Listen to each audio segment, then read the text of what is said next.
Today, we have a powerful and transformative book summary for you. Start with Why by Simon Sinek. Have you ever wondered what makes some leaders and organizations incredibly successful and influential? Why do some companies have loyal customers and dedicated employees while others struggle? In this summary, we'll uncover the secret behind the success of visionaries like Steve Jobs, Bill Gates, and Sam Walton. We'll explore the concept of starting with why and how it can drive extraordinary achievements. Stay with us till the end to discover how you can apply these principles to inspire and lead in your own life and work. Let's dive in and unlock the power of why. Start with why means that in any endeavor, we should proceed with a clear purpose. Why did you start your company?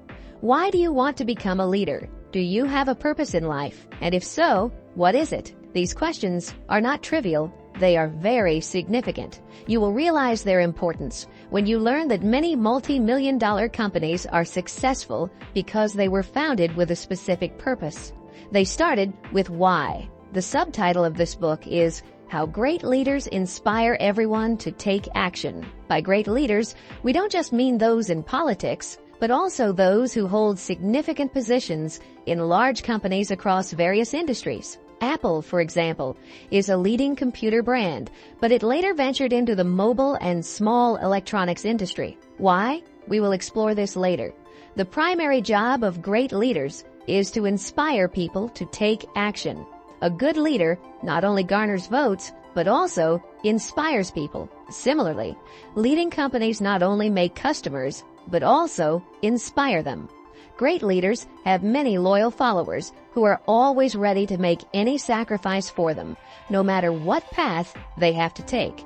Followers listen to their leaders because they inspire them. Every successful company has its loyal customers. Competitors may come up with better and newer products, but customers do not switch easily.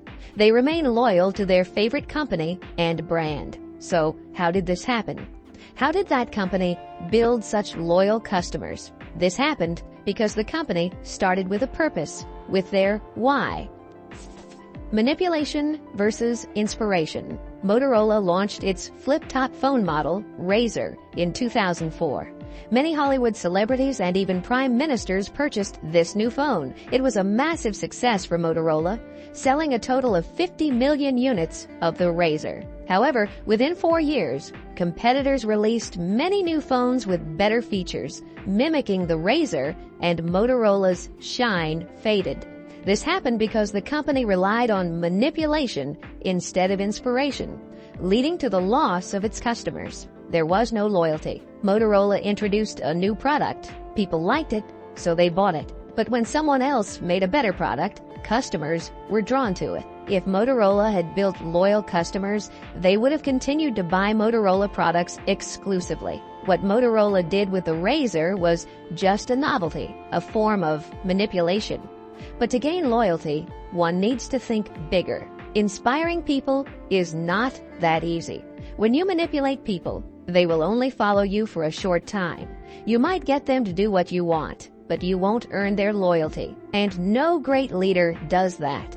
The methods to manipulate someone include fear, peer pressure, aspiration, price, promotion, and novelty. A politician might use fear to get votes. They might gain public votes through peer pressure, money, or false promises. Similarly, companies may drop their prices to increase sales, offer promotions and incentives, or launch new products. However, this is not an example of good leadership. Manipulation only weakens any company or organization. People follow them, but only for a short time.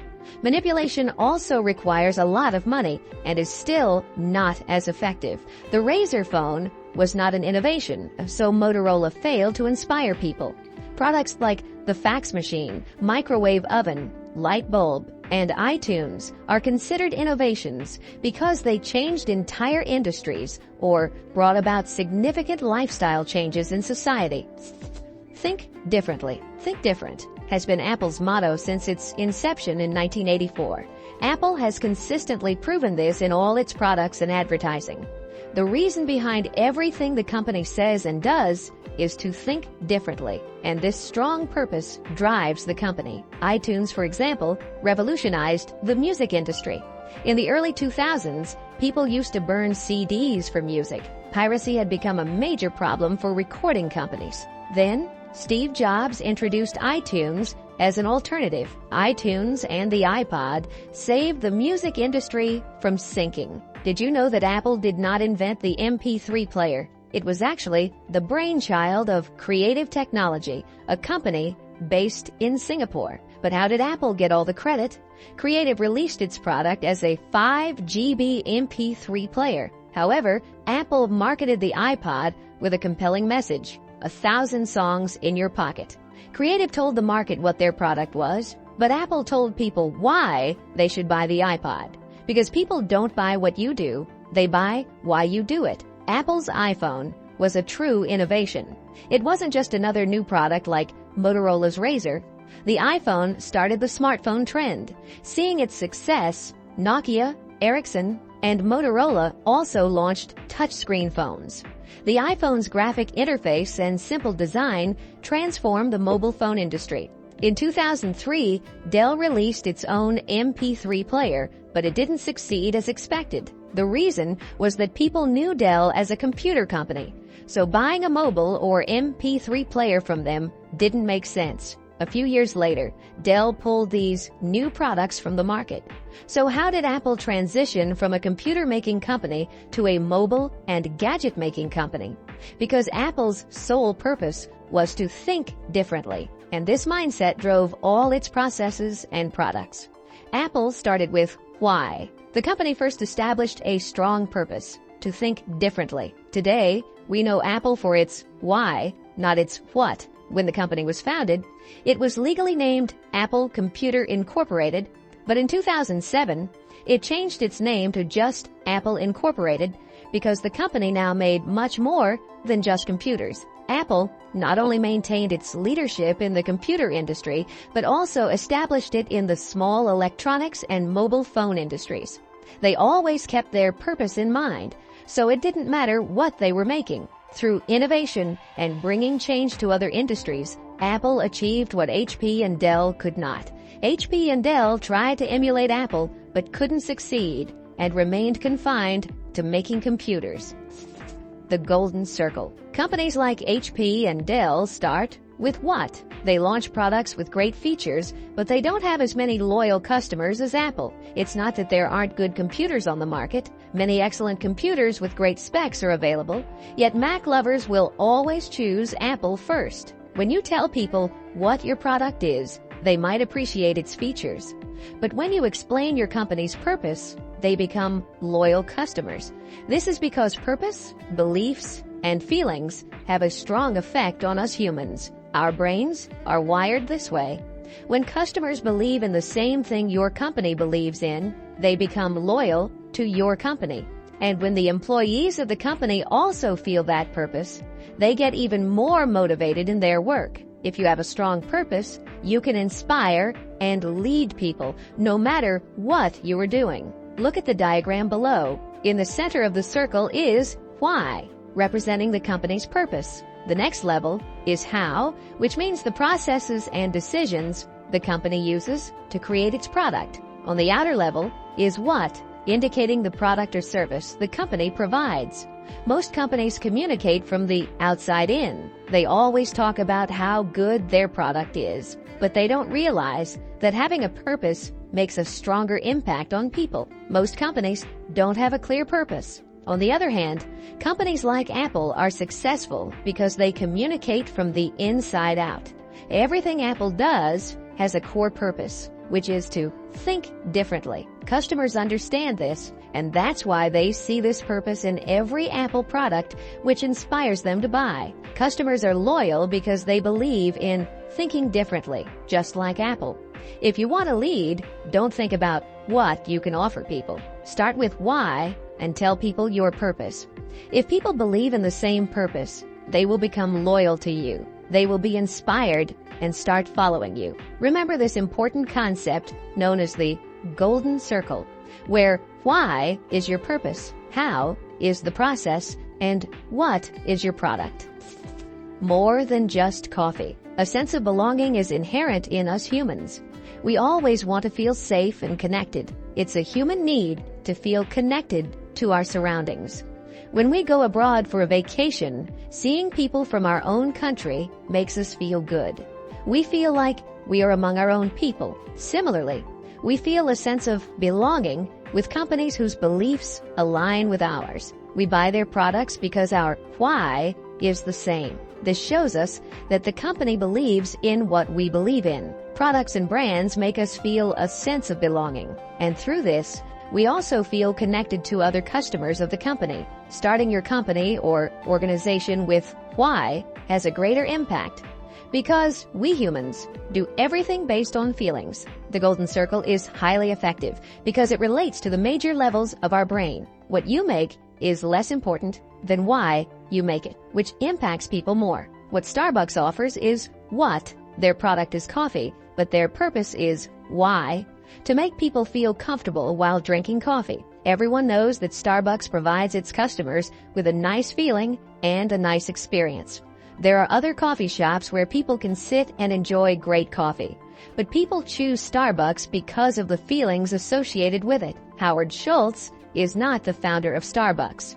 He joined the company in 1982, 10 years after the first Starbucks branch opened in Seattle. However, what we know Starbucks for today is because of Howard Schultz. It was his vision that Starbucks is more than just coffee. Schultz got frustrated with the three founders of the company because they couldn't see what he was seeing. Zev Siegel, Jerry Baldwin, and Gordon Bowker were happy just selling coffee beans to customers. Schultz was inspired by Italy's espresso bars. He wanted to provide his customers with a comfortable place where they could sit and enjoy their coffee. Schultz wanted to make Starbucks a third place for people to spend their relaxing moments, aside from home and office. Before Schultz joined Starbucks, there were very few coffee shops in the United States, and those were mostly inside some universities. But with the arrival of Starbucks, coffee drinking became a culture in the United States. It created a new environment where people could relax, read books, work on their laptops, or chat with friends. All this was possible due to Howard Schultz's strong vision. He had a purpose for running Starbucks. In these 10 years, the number of Starbucks shops increased from 1,000 to over 13,000 branches. Howard Schultz is a great leader because he started with why. He joined Starbucks with a purpose. He wanted people to feel comfortable, and people related to this feeling and became loyal customers. Undoubtedly, there are other coffee shops that serve great coffee, but Starbucks has created a unique identity. It introduced a new coffee culture that people loved, and this is the secret of its success. Thus, we can say that Starbucks has changed society. Harley Davidson. Have you ever seen someone with a Harley Davidson tattoo?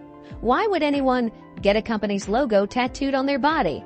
Do people get tattoos of any other company's logo on their body? People get Harley Davidson tattoos because Harley Davidson excels at conveying its purpose to people. The Harley Davidson logo has become a symbol of belief, and in America, this tattoo is quite common. For those who ride Harley Davidsons, it's not just a brand, but a lifestyle. Harley Davidson has achieved this status through years of hard work, consistency, discipline, and clarity. Everything Harley Davidson does and says aligns with its belief, and this has never changed. The company established certain principles that it has followed to this day. It had a clear purpose that it communicated to people. People understood and were inspired by it. Gradually, the company's logo became more than just a symbol. It became a belief. This belief drives every product the company makes. Randy Fowler, who has a Harley Davidson tattoo on his body, says, "This tattoo is a symbol of my identity," or you could say it is my identity, and my identity is that I am an American. Harley Davidson's strength lies in its unwavering commitment to its core beliefs. The company's ability to stay true to its values has created a loyal following. Riders don't just buy a motorcycle. They buy into a philosophy, a community, and a way of life. The brand represents freedom, rebellion, and the open road. This deep emotional connection is what sets Harley-Davidson apart from other companies. It's why people proudly wear the logo on their skin. It's a testament to the brand's powerful why. Disney. We know about the Golden Circle. The CEO is the leader of a company whose job is to define its purpose. Below the CEO are executives who believe in the CEO's purpose and know how to turn this purpose into reality. Leaders are why types who are visionaries. They are optimistic and believe that the dreams and imaginations they have can be transformed into reality. How types are realistic, practical people who see the world as it is. These individuals don't dream, but believe in what is tangible. How types create the structure and know how to achieve things. They excel in execution, making them essential for why types to achieve their visions. Let's take the example of the Disney brothers, Walt and Roy Disney. Walt Disney initially worked as a cartoon artist in an advertising firm. He had a passion for making animated movies. This was in 1923 when Hollywood hadn't yet made significant advancements. Walt Disney's elder brother, Roy Disney, was a banker. Roy believed in Walt's talent and imagination, but also knew that Walt wasn't good with money or business. Like most Y types, Walt took significant risks and often dreamed about the future. A biographer mentioned, Walt Disney made cartoons and dreamed, but Roy, in his shadow, was building a big business empire. Roy utilized his skills in finance and business. With Roy's help, Walt could bring his dreams to reality. Roy Disney founded Buena Vista, the company that distributed Disney films. Many how types like Roy Disney are functional and successful, but their job isn't to change the world or inspire others. Only why types like Walt Disney can inspire people. However, why types cannot achieve much without how types. When both come together, their strong partnership can build billion-dollar companies. Walt Disney's imaginative vision led to the creation of beloved characters and timeless stories, while Roy's practical skills ensured these creations reached audiences worldwide. This partnership between visionary dreaming and practical execution is the essence of their success. Walt and Roy Disney's collaboration is a perfect example of how combining why and how can create a monumental impact, leading to the establishment of a lasting and influential entertainment empire. Bill Gates. Great leaders like Bill Gates possess a charisma that stems from having a strong purpose. They give their beliefs a name, an identity, and share it with the world. Great leaders carry a vision that transcends personal interests. They have plans and causes for the world. Their own lives matter less to them compared to their broader goals. Bill Gates believed there are two ways to solve any problem. He was an optimist. He believed that if obstacles are removed, anyone can use their full potential. He also firmly believed that if people are given useful tools, they can undoubtedly become successful. A computer on every desk and in every home. This was Bill Gates' vision, and he realized it by creating Microsoft. Bill Gates created PowerPoint, Excel, and Word to help people become more efficient and productive in their lives. He developed Windows to assist people in achieving something extraordinary. Gates had a vision that technology could bring improvement to people's lives. Even after leaving Microsoft, Bill Gates continued to pursue his vision. He and his wife founded the Bill and Melinda Gates Foundation. They no longer make software, but they have provided millions of people with opportunities to improve their lives. Gates believed that giving opportunities to the poor would allow them to uplift themselves. This could be a means of empowerment. Bill Gates changed his what, but his purpose and vision never changed. Bill Gates' leadership is characterized by a relentless pursuit of improvement and empowerment. By providing tools and opportunities, he believed in enabling others to reach their full potential. This unwavering commitment to his vision, even as he shifted his focus from technology to philanthropy, demonstrates the power of a clear and enduring why. Gates' impact extends far beyond software. He continues to inspire and drive change by addressing global challenges and improving lives, showcasing the true essence of visionary leadership. Volkswagen. Do you know what Volkswagen means? In German, it means people's car. In the 1970s, Volkswagen became a symbol of the hippie culture. The company has always produced cars that the average person could afford. However, in 2004, the company launched a new luxury car, the Phaeton, priced at $70,000. This car was available with excellent features and competed with the BMW 7 Series and the Mercedes-Benz S-Class. However, the Phaeton was not successful. Only a few units of the car were sold because people didn't prefer it. The reason was that this luxury car didn't align with Volkswagen's image, as the company had always been known for making affordable cars for the common man. Honda and Toyota, on the other hand, had a better idea.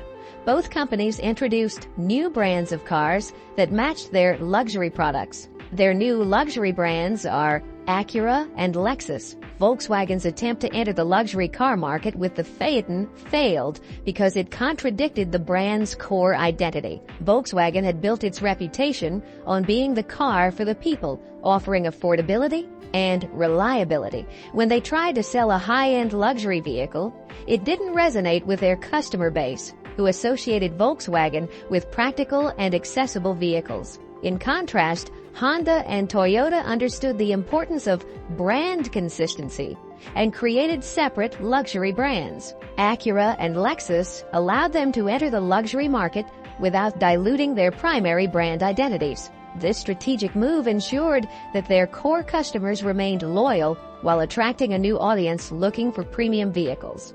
By maintaining clear distinctions between their regular and luxury offerings, Honda and Toyota successfully expanded their market reach without confusing their brand message. Walmart. Walmart's founder, Sam Walton, grew up during the Great Depression, which taught him the value of hard work. He opened the first Walmart store in Bentonville, Arkansas. At the time, it was just a retail shop, and there were many other stores offering cheap goods. But only Walmart reached the top, achieving annual sales of $44 billion. The secret to this success wasn't just Sam Walton's hard work or the store's low prices. The true secret was Walton's purpose. Behind starting his store was a deep cause, a strong belief that always motivated him, his belief in people. Walton believed in taking care of people. He thought that if he took care of people, they would take care of him in return. The more Walmart gave to its employees, customers, and community, the more it received in return. Sam Walton worked even on weekends. He drove his own pickup truck and remembered each employee's birthday. He was extremely humble and dedicated his entire life to serving people. His annual salary was less than $350,000. Walton's purpose was to serve people, a purpose bigger than his own life. And this is why Walmart became so successful in the retail world. Walmart was created to fulfill Walton's purpose. Sam Walton passed away on April 5, 1992, due to bone marrow cancer. After his death, his eldest son, S. Robson Walton, became the chairman of Walmart. Robson stated that the company's policies, control, and direction would remain unchanged, but that didn't happen. After Sam Walton's death, significant changes occurred in Walmart. Many customers and employees started complaining about mistreatment. Eventually, Walmart split, and a new retail shop called Costco emerged. After Sam Walton's passing, no CEO could maintain his purpose. Walton's belief in serving people was unique to him. As a result, Walmart gradually began to lose its reputation. In 2009, Michael T. Duke became the new CEO with an annual salary of $5.43 million. Sam Walton's unwavering dedication to serving people was the cornerstone of Walmart's success. His leadership and belief in taking care of others created a strong, loyal community of employees and customers. After his death, the lack of a similar guiding purpose led to Walmart's decline in reputation. Walton's example demonstrates how a strong, clear purpose can drive a company to greatness and how its absence can lead to its downfall. Conclusion: great leaders like Steve Jobs, Bill Gates, and Sam Walton gave their why a clear identity. When Jobs left Apple, Gates left Microsoft, and Walton left Walmart, these companies began to falter. Without their great leaders, the companies lost their sense of purpose. It's not enough to have great credentials. Every incoming CEO must be inspired by the company's original vision and wholeheartedly believe in the founder's purpose. If this doesn't happen, the company will never have a clear purpose and will gradually lose its reputation. The lesson here is that any organization's purpose must be deeply rooted. Whether or not the founder remains, the purpose must continue to drive the company forward on the path to success. Now, you understand why starting with why is essential. Think about your purpose. What could it be? What do you believe in? Once you have the answers to these questions, start thinking about your how process and what product. How you can achieve your purpose. Never lose sight of your vision. Pay attention to what you think, do, and say, and ensure everything aligns with your purpose. Remember, the bigger your purpose, the greater your success will be. Starting with why provides a foundation for enduring success. A deeply rooted purpose acts as a guiding star, ensuring that regardless of changes in leadership, the company remains on course. When you know your why, it informs your how and what, creating a coherent and compelling vision that inspires not only you, but also those around you. Keep your purpose at the forefront and let it drive every action and decision. This alignment will not only bring you success, but also ensure that your legacy endures. Thank you for joining us in exploring Simon Sinek's Start with Why. We hope this summary has inspired you to find and articulate your own purpose, to think deeply about your why, and to align your actions and decisions with it. Remember, great leaders and successful organizations always start with why. If you enjoyed this summary, don't forget to like, share, and subscribe to our channel for more insightful audiobook summaries. Keep learning, keep growing, and always start with why. See you in the next summary.